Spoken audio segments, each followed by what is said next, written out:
The Honorable Justices of the Supreme Court of the State of Iowa. Hear ye, hear ye. The Honorable Supreme Court of the State of Iowa is now in session. Thank you. Please be seated.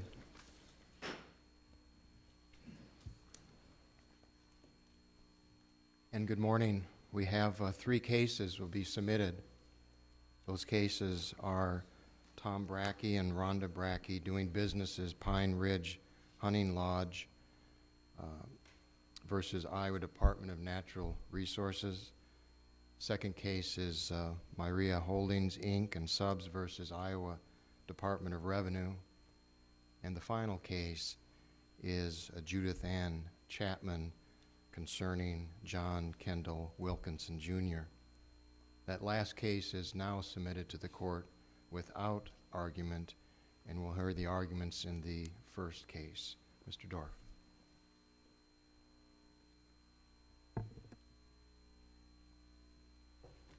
Thank you, Your Honor. May it please the court. I'm here today on behalf of the Department of Natural Resources and the Natural Resource Commission. I would like to begin with the issue, first of all, of whether the district court erred in ruling that the DNR acted without jurisdiction in issuing an administrative order with respect to the Brakke's property. I would note that the relevant statute in this case, 484C12(1), states that the department may provide for the quarantine of diseased, preserved whitetail deer that threaten the health of animal populations. It doesn't expressly provide for the quarantine of real property, just animals. But just because the language is plain and ambiguous doesn't mean that the meaning of the statute is plain and unambiguous. And in that regard, we rely on this court's decision in the Sherwin-Williams case, as well as the U.S. Supreme Court's decision a year ago in King versus Burrell. I believe those cases stand for the proposition that one must look at the context of the statute, the purpose, and practical considerations. And I would submit that a literal reading of 484C12(1) in this case results in an absurd consequence, since the statute was intended to prevent the spread of disease. The statute's not ambiguous. I mean, we don't go to legislative intent and all those other things. I mean, once its plain meaning is there, we don't look beyond it unless this is ambiguous. I mean, how do those two things jive? Well, ambiguity can arise not just by virtue of the language of the statute, but as I indicated, by its context and its purposes and its practical considerations. And if you're going to read those out of an interpretation here, then I would suggest that Sherwin-Williams has effectively been overruled. You're talking, it seems to me, about two different kind of doctrines, and combining them. Maybe they should be combined, but one is the notion that we don't decide whether there's ambiguity or not until we've read words in the context of the whole statute. And the other is, even after you go to that point and you find that the language is unambiguous, there is a very, very narrow set of circumstances where the literal language can be disregarded in order to avoid absurd consequences. So which of those two rules are you relying on? Well, I'm relying on the rule that says that you have to look at what the drafters of the statute intended. And in Sherwin-Williams, they said the plain meaning of the statute is conclusive, except in cases where a literal application of the statute will produce a result demonstrably at odds with the intention of the drafters. Let me try and help you out with a possible argument that I see based on reading the statute. 484C12(1) says what it says, and it refers to the quarantine of the diseased animals. But then if you go to C12(2), it talks about a plan. And then it says in the second sentence, the plan shall be designed to reduce and then eliminate the reportable disease and to prevent the spread of the disease to other animals. Exactly right. So I think, as I understand DNR's position, it is that the quarantine was necessary to prevent the spread of the disease to other animals. That's absolutely correct, Your Honor. And keep in mind that the quarantine went into effect by operation of law on December 28th of 2012, when the last reported incidence of a CWD positive deer was harvested from that property. And in that sense, the emergency order in this case was simply an attempt to restore the status quo of the quarantine that was already in effect. A review of the record proves that. In fact, if you look at the letter that the Brakkes sent to the Department of Natural Resources on April 26th of 2013, they begin by saying, as you know, the area utilized by Pine Ridge Hunting Lodge as a hunting preserve is subject to a 5-year quarantine. And so the emergency order was merely an attempt to restore the quarantine that was then, that both parties acknowledged were in existence as recently as a few weeks prior to that time. Counsel, what weight should we give the DNR's interpretation of the statute it's obligated to administer? I think given the nature of this disease, I think that it's something that the DNR should be given a lot of deference with respect to. I think it's fair to say that the legislators who enacted this statute probably weren't microbiologists and veterinarians who understood the pathology of this disease. Why don't you apply the RENDA factors then? Should we defer under RENDA, and what is there in the statute that makes, convince me that under the RENDA, application of RENDA principles, we should defer? Well, first of all, this is a highly regulated industry. It's got its own chapter, 484C. I think you have to look at the totality of the provisions of 484C. There are provisions in there dealing with registration, record keeping, disease prevention, fencing requirements. Could be, but there are a lot of sections of the code that we don't give RENDA deference for that are complete standalone chapters that are kind of complicated. What we're looking for, it seems to me, under the RENDA analysis is some kind of clear indication. I mean, the legislature didn't expressly say defer. They could have and didn't. But under RENDA, that's not the end of the game. We look further. But I'm not sure, and I'm looking for help as I look across the statute.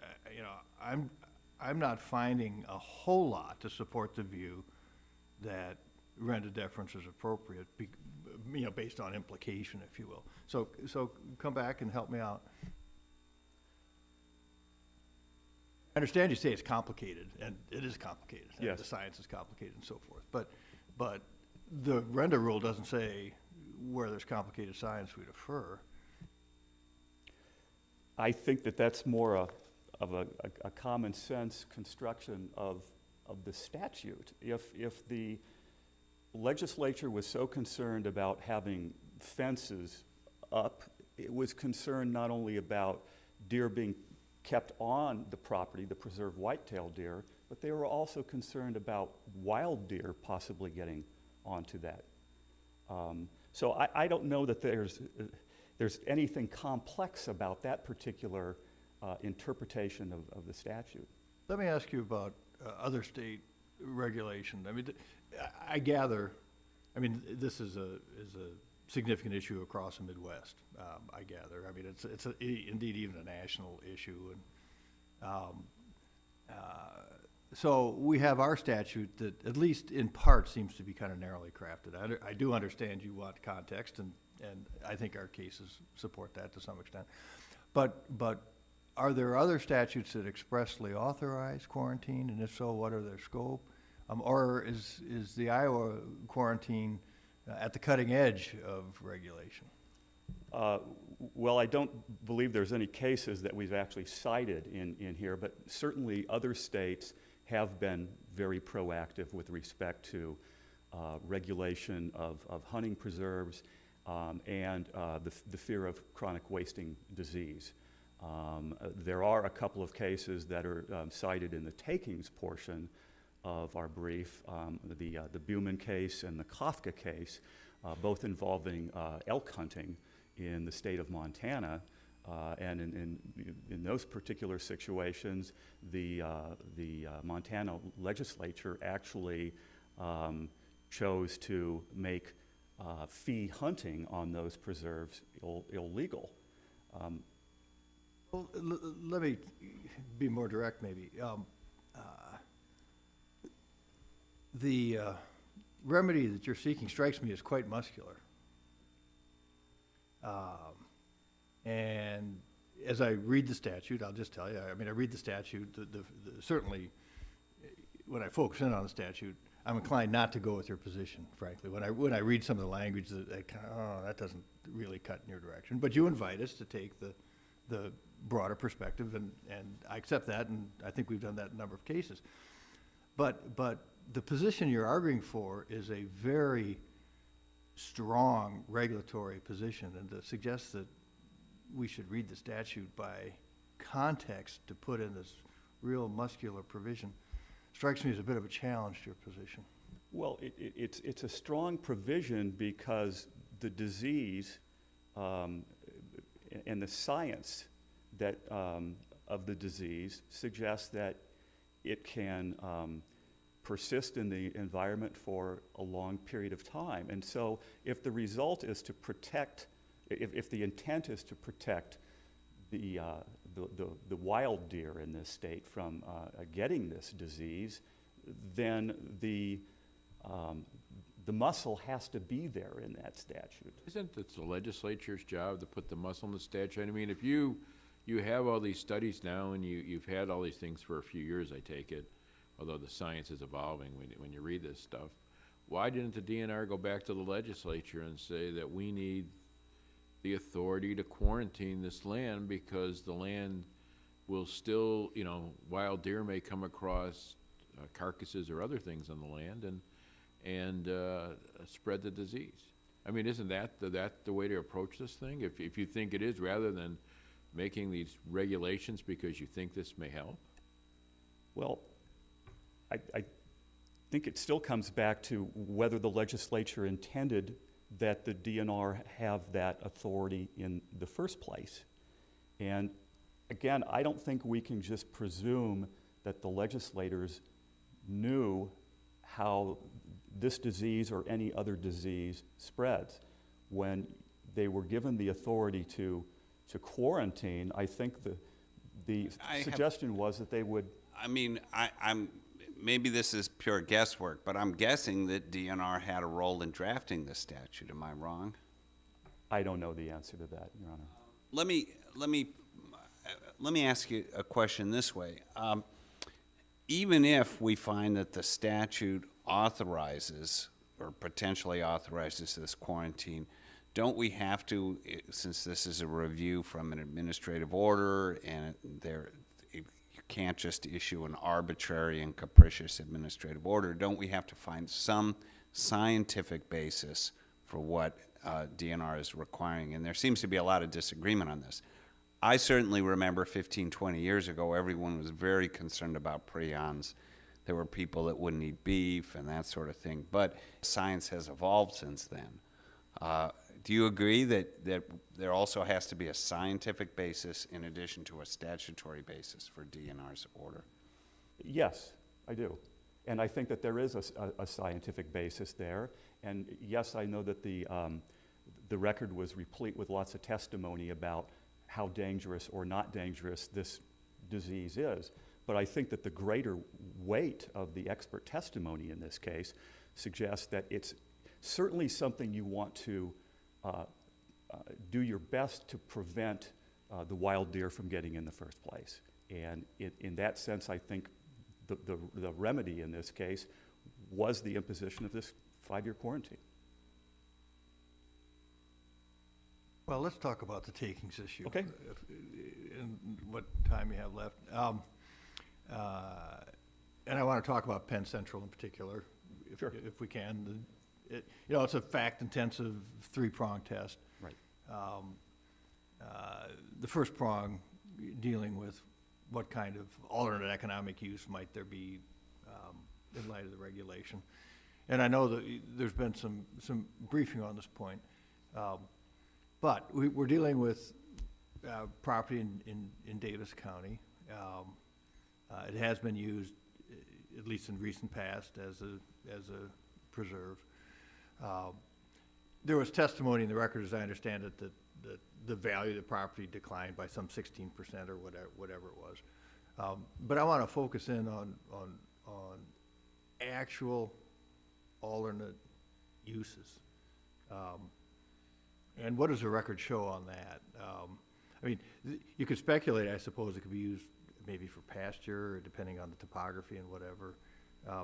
But help me out on actual alternate uses of this property that are economically viable, of course. Well, certainly, the property was there long before it was a hunting preserve, and it will be there long after it ceased being a hunting preserve. It had value in the sense that you've got 330 acres that is timbered.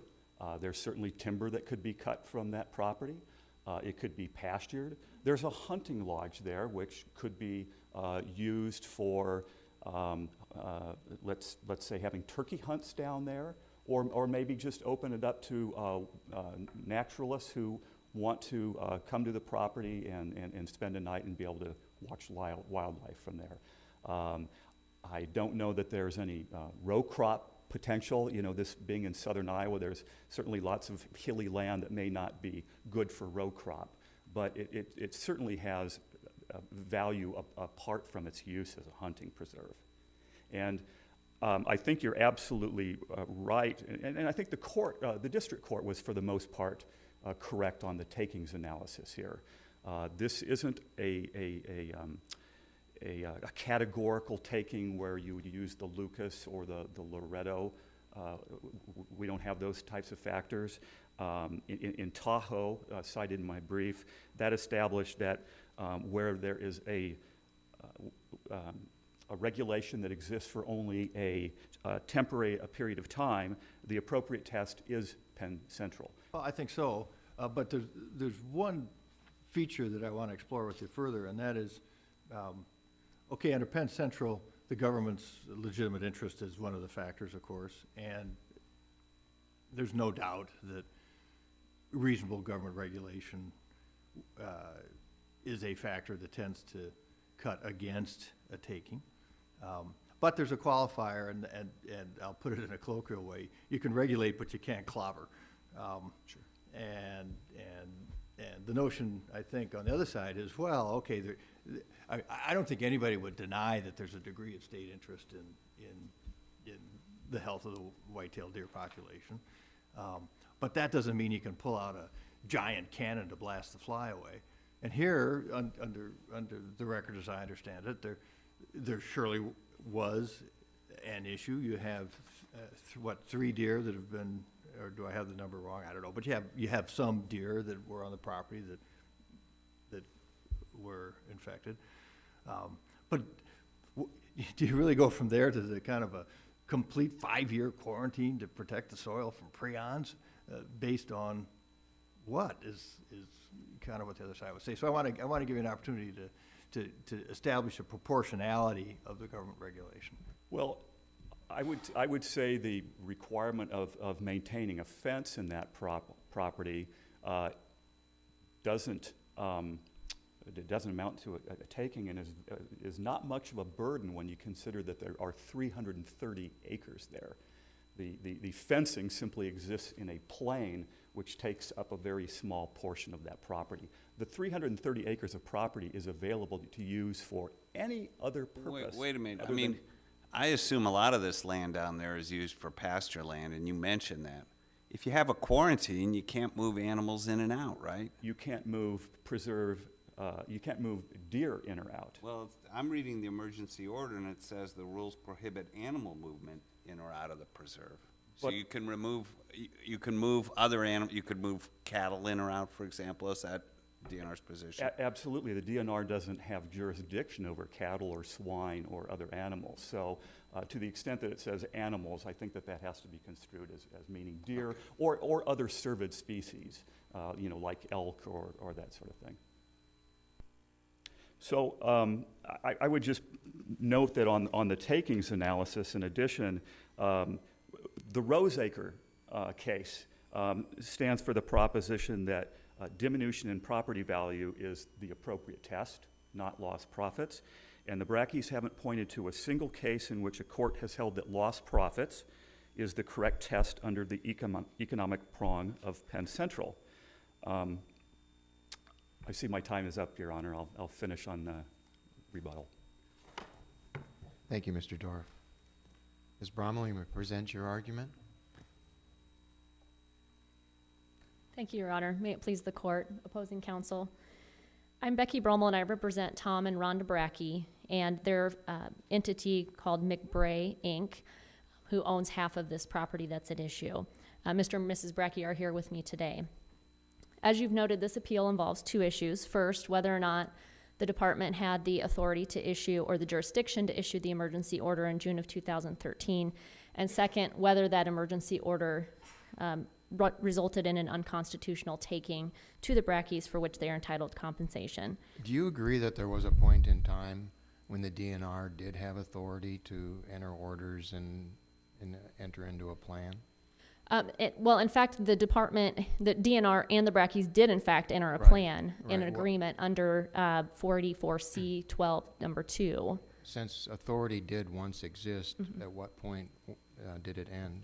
It ended once the animals were gone because there were then no longer preserved whitetail. And then also when the Brackes stopped being a registered preserve. And even if they had not stopped their registration, if you look at the definition of hunting preserve under 484C, it talks about that where the landowner keeps preserved whitetail as part of a business, if the business's purpose is to provide persons with the opportunity to hunt. Once the animals were gone, there are no preserved whitetail on this property, and they were also not running the business. So I think arguably even before they actually officially withdrew their registration as a preserve, the department's jurisdiction had ended. And one of the comments that Mr. Dorff made in his argument was that the emergency order had happened by operation of law. There's nothing in the statute that says that a quarantine happens by operation of law. The statute gives the department the ability to issue a quarantine on preserved whitetail, but that quarantine certainly didn't exist. In fact, the DNR in their presentations to the public recognized that the only quarantine existing at any time was a quarantine that had been issued on the animals by the Department of Agriculture. Never once in any of their presentations to the public did they say, we also have a quarantine that's going to exist for 5 years. The reference that he made to the letter withdrawing the registration, that Mr. and Mrs. Brakke both testified throughout in the proceeding that what they were referring to was the Idol's quarantine, which was ultimately withdrawn. So the unilateral acts of the landowner can destroy the authority attained by the DNR? The DNR had the authority to enter, and the Brackes entered that arrangement with them. By that arrangement, that agreement ended. Did it end? Here, I mean, there is the provision that says a future operational plan shall be developed in conjunction with the DNR after depopulation is complete. Now, understand, you make the argument, and this was accepted below, that as a matter of contract law, that's not binding. But to the extent that DNR has authority to issue a plan in agreement with the landowner, and there was, in effect, a plan, and it contemplated a future stage, one can argue the plan's not done, right? I think the department agreed in the record that the agreement did end as of January 2013. And yes, you're correct. What we argue and what the administrative law judge found was that you cannot have an agreement to agree. And I don't think that there's nothing in the statute that requires a second or subsequent plan. It only talks about one plan. If the language about the quarantine had been included in this original agreement, we wouldn't be here? You'd be all right with that? We probably wouldn't have had the agreement had there been a quarantine for 5 years listed in that original plan. So it would definitely be a different case because we may not have ever had an agreement in the first place. But then we get back to this letter that was sent by, where there was an acknowledgement that there was going to be a 5-year quarantine, but in that letter by your clients, right? And like I said, my clients testified that they were referring to the IDOLS quarantine, which was the only one they had ever been notified of. Never once did DNR mention that there was a quarantine, indicate that they felt they had a quarantine. They didn't say it publicly that there was any quarantine. And I think that if you, sorry, I lost my train of thought. What was your, Answering my question. Okay. Well, I guess I have a question, because when we start talking about the quarantine here, and when we make this preliminary agreement, and I think somebody mentioned it earlier, to me, the object is to not only depopulate the entire area that's there, but also the major part of this is the fencing. I mean, that's a huge part of this, is the fencing, which to me rationally tells you that it's not only to keep those confined until you depopulate them, but it's also to keep others from coming in. And so to me, this is just a natural extension of the agreement that you had, which was we're depopulating, keeping no more can come onto there, but we also want to prevent others from coming onto this 5 acres. And that just seems like a natural, rational way of looking at this. That's when it all blows up, when all of a sudden, you know, the fence, there's 4 areas of the fence that are open and available, and then things are able to get on there. That just seems like a natural part of an extension of the agreement. So please respond if you could. Sure. Well, I think if you look back at the statute, which is really where you have to look in order to determine what jurisdiction the department has. And the legislature clearly chose this language to say that a quarantine is, it can issue a quarantine of diseased preserved whitetail. They do not mention anything about quarantine on the land, even though they specifically defined a hunting preserve differently and have a separate definition for that. I understand that, but it seems to me, what's the purpose of a fence, and what's the purpose of maintaining the fence, and continuing maintaining the fence, and the mention of 5 years? That's what we're talking about here, and we always have been talking about, haven't we? Yeah, I mean, I think the difference is there is a difference, if you look at some of the scientific evidence, there's a difference between the transmission of the disease when you have live animals in touching each other versus the prions in the ground. There's obviously less susceptibility to transfer once the prions are in the ground. Also, we had evidence that there were significant rains in the area. So there's lots of other factors that actually impact the infectability of the prions.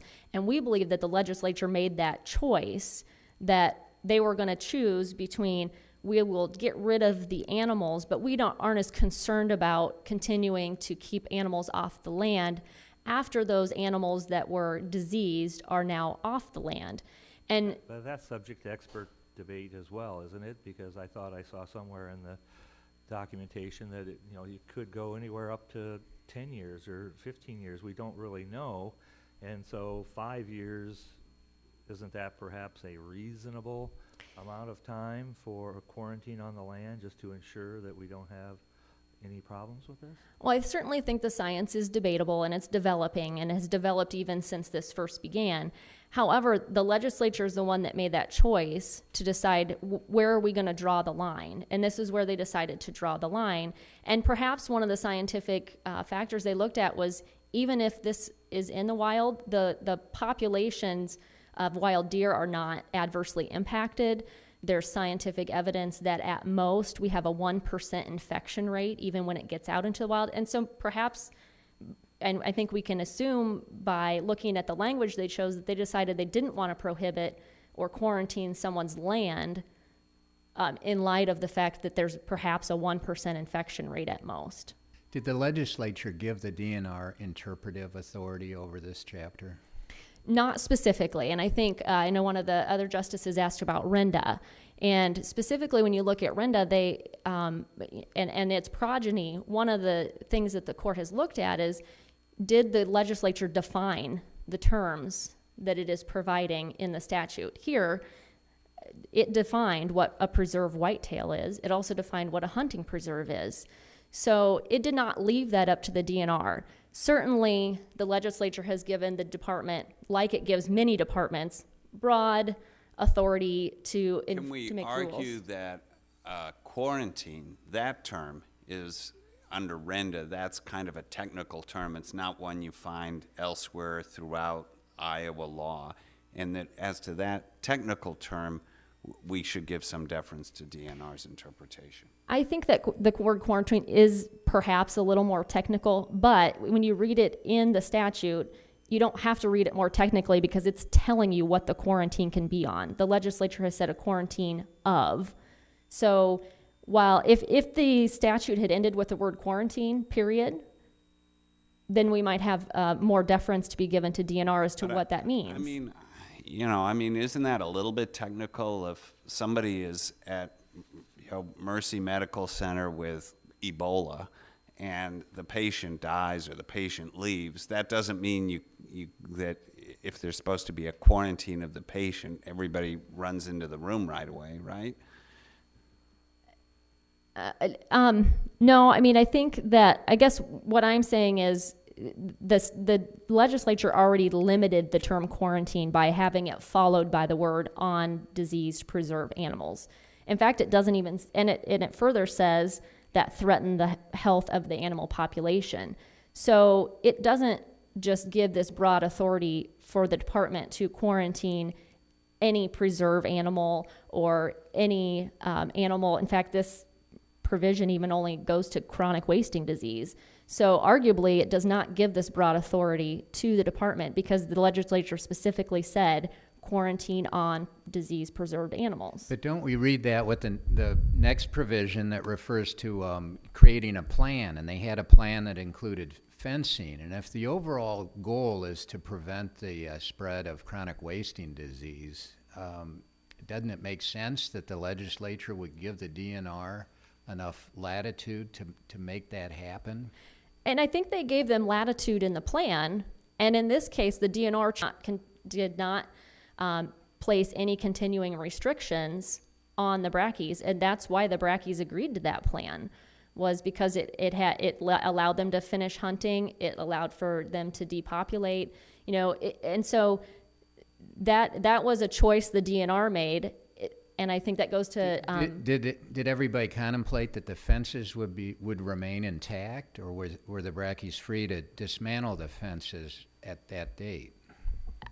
We believe that they were free to dismantle the fences once they were no longer a hunting preserve, because there are other provisions in the statute that discuss hunting preserves having fences. But once they are no longer a preserve, and they have no continuing obligation on them pursuant to an agreement or any other provision in the statute, they were free to remove the fence.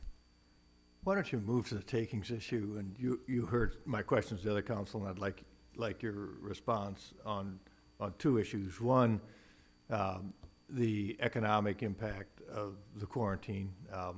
The point is made, the land had value before it was a hunting preserve, and it has value even if there's this quarantine. And then secondly, make your best case for what I colloquially said, get clobbered as compared to get regulated. Sure. So on the alternate uses, I think if you take a look at the report of our expert Tom Steen, he actually goes through the various uses that DNR proposed and found that those were not economically viable uses of the property. You can't row crop. There's not enough land there to do that. It was and it is a property that even before the Brackes owned it was operating as a hunting preserve, and that is its highest and best use. What kind of hunting preserve? Before it was also a white-tailed deer. Yes. It was under registration by the previous owner, and then they purchased it and registered it also. So there, Can it be rented out for pasture at a minimum? Not really. There's it's very rough ground. You wouldn't be able to. But we pasture on rough ground all the time. That's why you pasture, I think. I think if you take a look at the Steen report, it talks about how it's not great for. It's not appropriate for cattle because of the timber and a lot of other things that maybe are more appropriate for deer, but not. Don't we graze cattle in timberland all the time? I think this is a completely different. I know I'm from Southern Iowa. Yeah, my dad has cattle on timberland, but not the kind of timber that we see in this land. And Mr. Steen was the expert that we had opine on those issues about whether it was an appropriate use for that, and that his report did detail that information. Your other question was with respect to Getting clobbered. Right. And that turns in part, I think, on your view of the science. Now, there's a couple ways to view the science. One is to say there's dispute among the experts, and there surely was some dispute among the experts. But was there a sufficient scientific foundation to justify a fairly, what I call muscular remedy? And if the science wasn't wholly developed, I'm not sure the DNR has to, bear the burden of showing, highly developed science. Was there sufficient risk based on the science that the remedial effort was proportional to the risk? Convince me that it was out of whack. We do believe it was out of whack, and one of the items that I mentioned earlier was the 1% infection rate, and the DNR expresses that their concern is the impact on the wild deer. Well, not only factually, we know that there's already CWD in the wild deer population within even less than a 100-mile radius, even closer to the Brakke's property than 100 miles. Even if the prions infected other deer in the wild, first of all, the average lifespan of a deer is 4 years. CWD kills them within 3 to 5, according to the science. So most of the time, these deer are going to die from hunting, getting hit by a car, other causes, before they are killed by CWD. So in effect, CWD really has no impact on the population, which is what DNR says they're trying to protect, is the population. There was contrary testimony, it seems to me, from the DNR expert as to the impact. Kind of shaky, maybe, but... The way that their expert got around that was to say, yeah, we agree with you that the aggregate impact is 1%, but we need to look at it on a smaller level. Well, anytime you look on a smaller level, you're going to have pockets.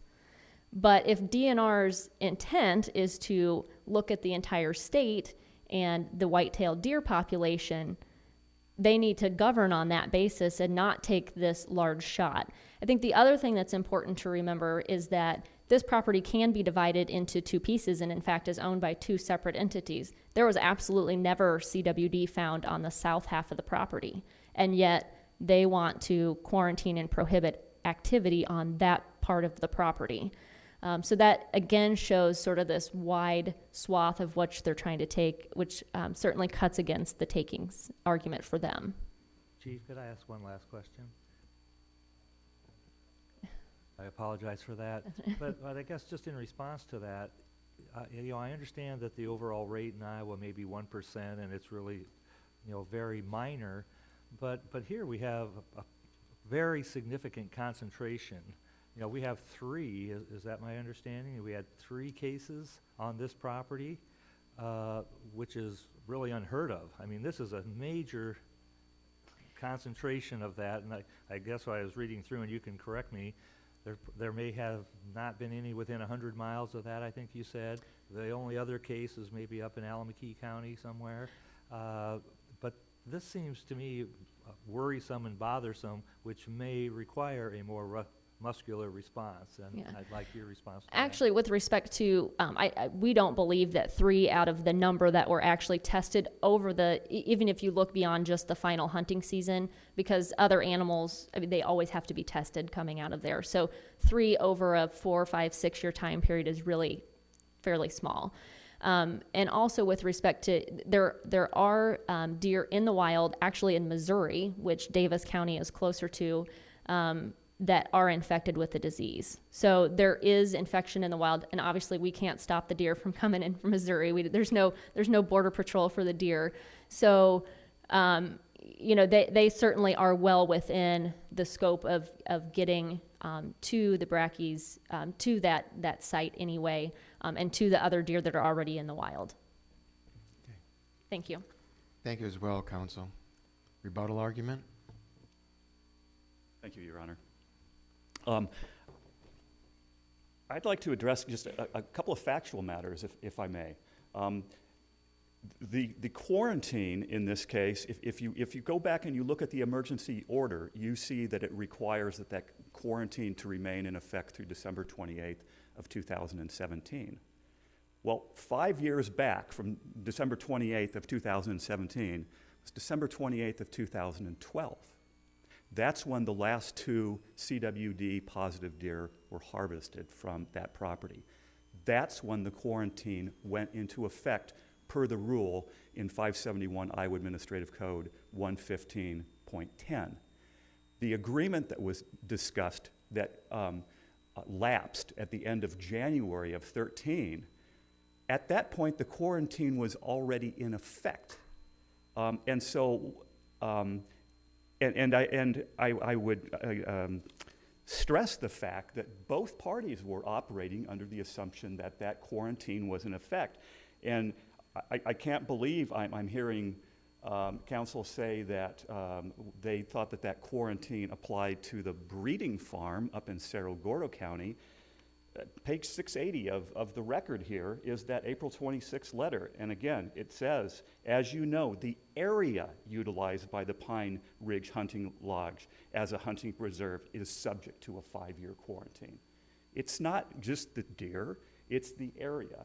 And so I think it's disingenuous for them to suggest that the quarantine somehow lapsed as a result of that.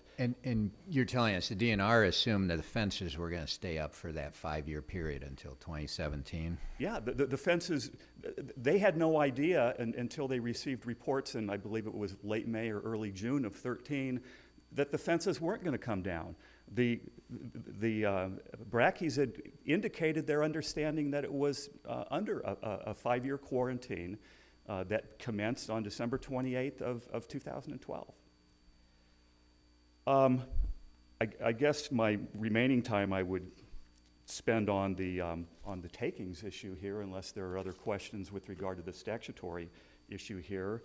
I've already discussed the Roseacre test, and I guess just getting back to the economic impact, I think it's already been noted that there was only roughly a 16% reduction in the value of the property. Yeah, but who's going to really buy this land? I mean, I understood. I mean, so somebody came and appraised it.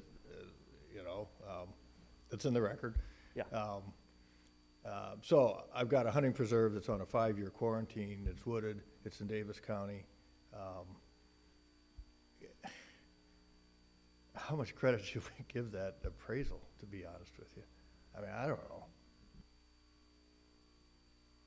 I think that's the only analysis that we have in the record, Your Honor. And keep in mind that because of the temporary nature of this quarantine, as the expiration of the quarantine approaches, the land becomes more valuable. Yeah, and I get that, but we're talking about a temporary taking. Under any state of facts, we're only talking about a temporary taking that they might be entitled to. Right. And in that case, the focus would be on the reduction in value of the property. And I believe it was in the CCA case where the U.S. Supreme Court recognized that there's never been a taking found in a case when the diminution of the value wasn't more than 50%. And we're nowhere near that. Doesn't the taking issue somewhat turn on the science? I mean, I imagine if the EPA came in and designated some area a Superfund site and required a cleanup, that would probably dramatically reduce the value of that property. But at least my understanding of taking law, if it's supported by science, it wouldn't necessarily be a taking. Is the same analysis apply here, I or think is it that's different? correct. I think, sure it does. And then the question is, you know, what does the record really show on the science? And we've got a couple experts out there, kind of vague, maybe, but that may cut in your favor, I suppose. Well, you know, the science, as it's already been suggested, is evolving. And, you know, we had some of the top experts in the country testifying at the administrative hearing in that case. And, you know, there's uncertainty as to the length of time that this persists. There was certainly talk about how you don't look at it in terms of statewide populations, that you look at local impacts, because if you want to get a handle on this disease, you got to handle it at the local level so that it doesn't become you know, a statewide issue. See, my time is up, Your Honor. Thank you. Mr. Dorff, thank you as well, and thank you again, Ms. Brommel. The case of Brakke versus Iowa Department of Natural Resources is now then submitted to the court.